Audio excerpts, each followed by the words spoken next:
Sahabat sekalian, memang benar sebagaimana tersebut pada judul bahwa ada peran orang Yahudi bagi berhasilnya dakwah Nabi Muhammad SAW di Madinah. Jadi salah satu penyebab suksesnya Nabi Muhammad hijrah ke Madinah adalah peran dari orang-orang Yahudi. Dan ini tidak bisa kita nafikan. Walaupun nanti mereka tidak mau beriman, tidak mau mengakui kerasulan Nabi Muhammad SAW. Tapi kita sebagai seorang muslim tidak bisa melupakan peran mereka. Lalu apa peran orang-orang Yahudi tersebut terhadap keberhasilan hijrah Nabi Muhammad SAW ke Madinah? Jadi ceritanya jauh sebelum beliau hijrah, Nabi Muhammad mempunyai kebiasaan pada musim haji beliau menjumpai kabilah-kabilah Arab yang datang hendak melaksanakan haji. Namun setiap kabilah yang beliau jumpai, yang beliau ajak untuk masuk dalam Islam, untuk menerima dakwah beliau, semuanya menolak ajakan dari Nabi Muhammad SAW. Hingga pada tahun ke-11 Hijriah, beliau seperti biasanya pada musim haji menjumpai orang-orang yang datang hendak melaksanakan ibadah haji. Nah sahabat sekalian, ketika beliau sampai di Bukit Aqabah, beliau berjumpa dengan 6 orang yang datang untuk berhaji dari Yasrib. Mereka itu diantaranya adalah As'ad bin Zurarah. Ketika Rasulullah SAW menjumpai mereka, beliau bertanya, "Siapa kalian?" "Kami ini adalah orang-orang dari Khazraj."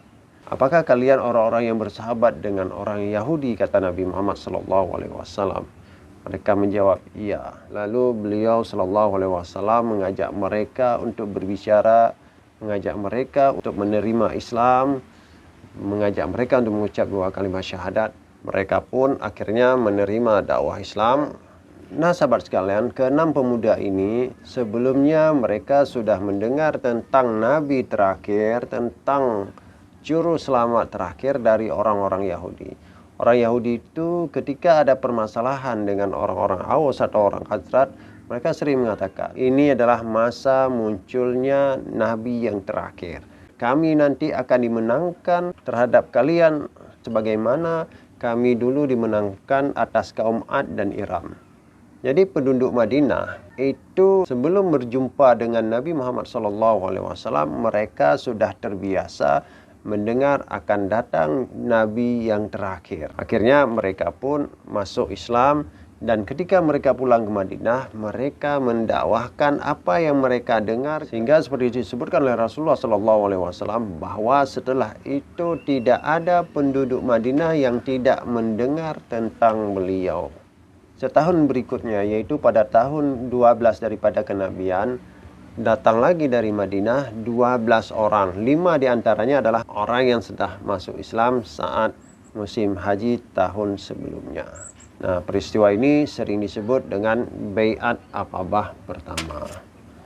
Lalu bersamaan dengan mereka pulang ke Yasrib atau ke Madinah, Nabi Muhammad SAW mengutus duta pertama, yaitu Mus'ab bin Umair radhiyallahu an, untuk mengajarkan Islam kepada mereka. Hasilnya apa? 1 tahun kemudian, yaitu tahun ke-13 daripada kenabian, datang lagi 75 orang, 3 diantaranya adalah perempuan, untuk berbaiat kepada Rasulullah SAW. Dan setahun setelah itu, yaitu pada tanggal 27 bulan Safar tahun ke-14 daripada kenabian, Rasulullah SAW bergerak menuju Madinah ditemani oleh sahabatnya yang mulia, yaitu Abu Bakar radhiyallahu an.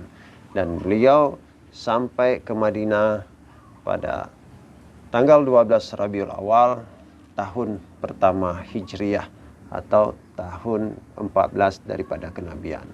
Jadi demikian sahabat sekalian, ini bukan ambigu, tapi memang begitulah kenyataannya bahwa Rasulullah SAW mudah diterima oleh orang-orang Madinah karena mereka sebelumnya sudah sering mendengar tentang kenabian Nabi Muhammad SAW dari orang-orang Yahudi. Namun ketika orang-orang Yahudi tahu bahwa Nabi yang terakhir itu bukan dari bangsa mereka dan bukan dari suku mereka, yaitu keturunan dari Nabi Yakub alaihissalam, mereka menolaknya mentah mentah.